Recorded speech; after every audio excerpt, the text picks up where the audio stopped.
So I've been using these for a while now. These are portable power stations. This one is from Ecoflow, and I've used a bunch of their products in the past. So of course, it was nice to see that DJI entered the game with their own power stations. Now the reason why I'm putting these two head to head is because the Delta 2 as well as the Power 1000 are very similar in specs. So I'm not gonna go into too much detail on what they can charge or what types of devices they can charge. I made a full detailed video on this one right here, which is the Power 1000, and all the things that this one can charge because of the fact that they are very similar in size and capacity. If you guys want to see all of those breakdowns on the appliances that I use to charge up these systems, I'll make sure that video is linked above as well as down below in the video description. Now, even though these batteries are very similar when it comes down to those categories, in this video, I want to talk about the differences. What makes some of these different? What makes the Power 1000 different from the Delta 2? Why would I want to go with one or the other? Is there an advantage for the user picking one of these battery solutions over the other one?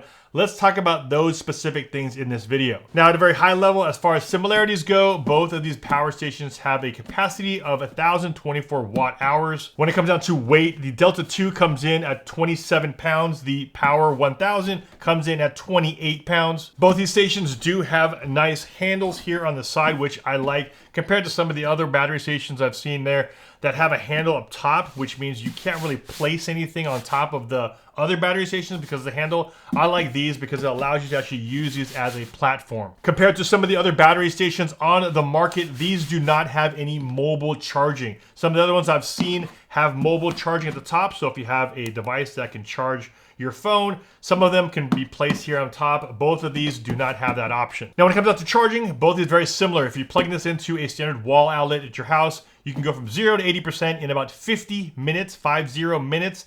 And if you want to get it up to 100%, the DJI Power 1000 can charge it in about 70 minutes. The Delta 2 takes about 80 minutes to go up to 100%. And besides the AC wall outlet for charging, you're able to charge up both these with solar panels. The Delta 2, you can take up to 500 watts of solar power as far as input goes. The DJI Power 1000 can take up to 800 watts. Definitely a big difference there. However, if you are going to be hooking up some solar powers, you're going to need a lot of solar panels to be able to max these out. But good to know that you are able to max them out. 500 watts here input, 800 on the Power 1000. Besides the AC as well as the solar, you are able to charge these up, especially when you're on the road. You're able to charge these up using your 12 volt or the cigarette lighter in your car. Now, for the most part, those are the similarities of these two power stations, but let's go a little more detail as far as some of the differences. Now, I've been using power stations for a little while now, and every time I talk about these videos, I always talk about, for me, being in California, we don't have crazy hurricanes or tornadoes, but we do have blackouts all the time. Especially this summer, there's been record heats all over California.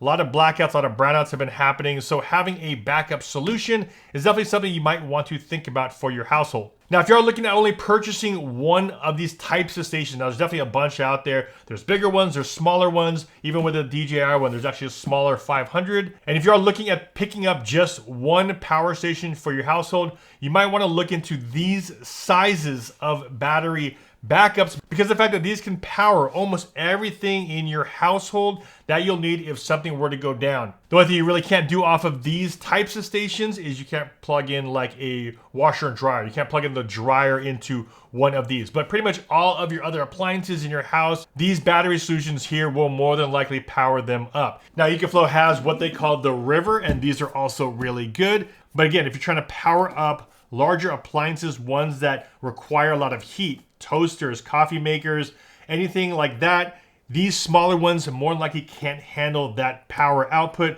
where these can. Like this one, the River, as well as DJI has their Power 500.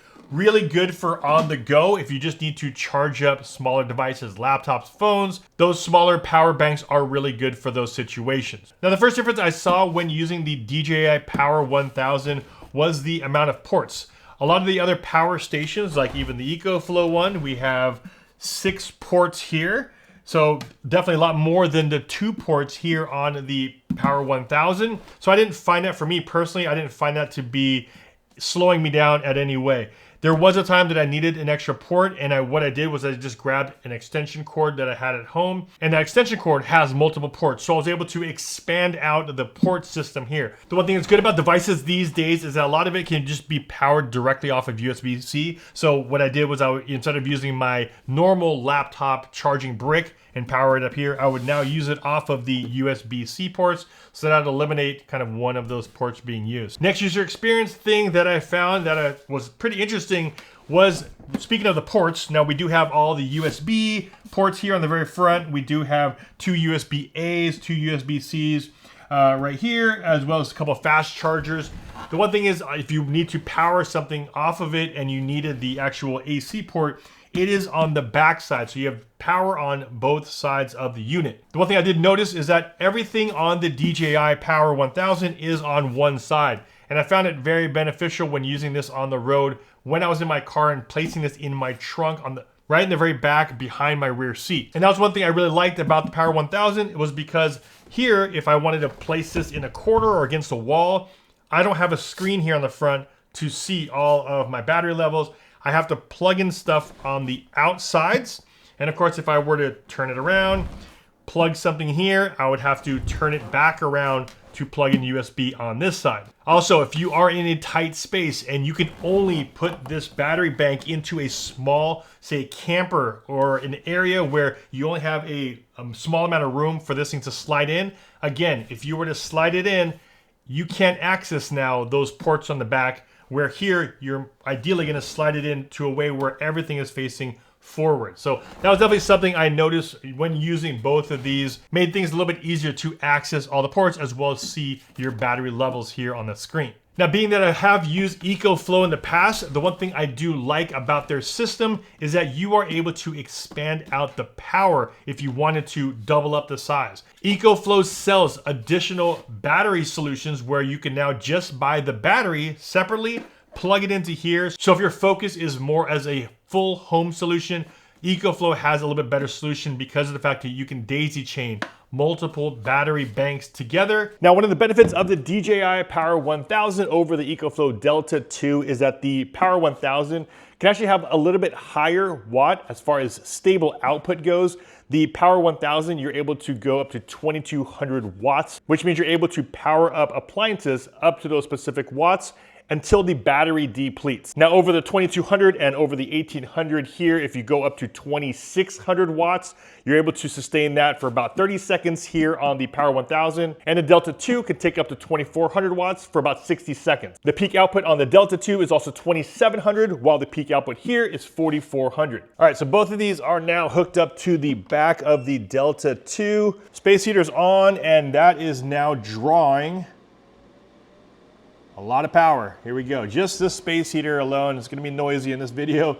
We're at 1540, about 1500 watts. Okay, so let's bring this here. Okay, so we are now at 1840. We've been going for a couple minutes now. That seems to be pretty stable on the Delta 2. We are at almost 2 minutes now, and it is running fine at 1800 consistent watts being drawn. Now let's bump this up to the next level on my dryer. And by turning that on, the next heat, we're at 2281, 2286, about 40 seconds in, 2287, consistently going. And there you go, right on that minute mark. So let's bring in the Power 1000 now, we'll run the same test and see how this one does. This is both plugged in here. Let's turn on the AC. Whoa, whoa. Let's get this on. Turn on my space heater. Let's turn on the dryer, hair dryer. All right, so let's get this on. And right now we have the hair dryer going on 22:39 right now. It's pretty consistent there. Got my timer going. All right, so we're at 22:40 and we've been going for 2.5 minutes. Let's step it up even more. That'll take us power-wise, moves us all the way up to 2430.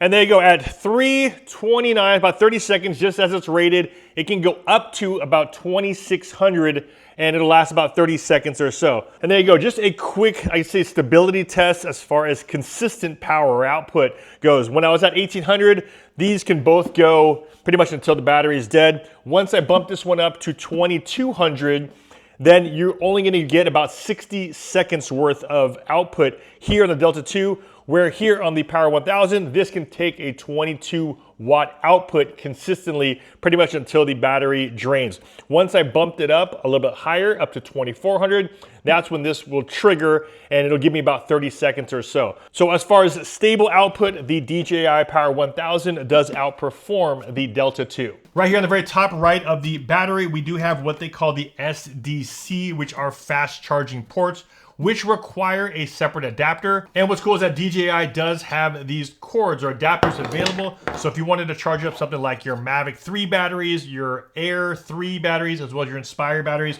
you're able to charge up those batteries from 10% up to 95% in approximately 30 minutes. That's something that would definitely take a lot longer if you're using these standard outlets here or the USB-C ports here. So if you do have those drones and you want to use this as more of like your dedicated power station, they have the fast charging for those types of drones and those types of batteries. Another feature that the Power 1000 has is 140 watt USB-C ports, where here on the Delta 2, these are 100 watt out. When I'm in the field, I will use those to charge up my laptop, charge up some of the other devices that take up a little bit more power. Then of course, if I'm using my drone or the solar, I would use the SDC ports here. Again, I felt like DJI was looking more for the content creator, the outdoors person that uses a lot more, I would say, the electronic devices while they're in the field, and that's what they were catering this drone battery for, a little bit more than this one. Now, one feature I really like about Ecoflow in general, and the Delta 2 has this one as well, is you're able to open up a mobile app and see how the battery health is. You're able to change all the settings through the app.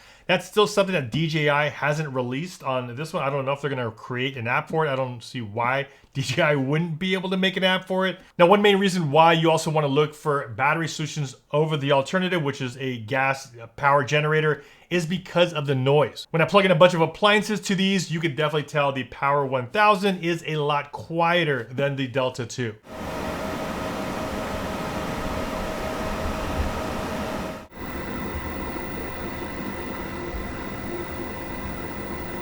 Like I mentioned before, if you're looking at buying one battery backup for your household, this is probably the size you're gonna wanna go with. The smaller ones are really good if you just wanna have something in the car, on the road, charging up smaller phones, iPads, tablets, laptops, those are great. However, if you try plugging in anything at home, like a toaster, microwave, space heater, those smaller capacity batteries aren't able to take that power output that those appliances require. You're gonna wanna jump up to something like this. Hopefully you guys got some value from this video, talking a little bit more about the user experience sides of this. If you did, a big like would be much appreciated. This is Ultra Stasio with FlytPath.com. I'll see you in the next one. Take care.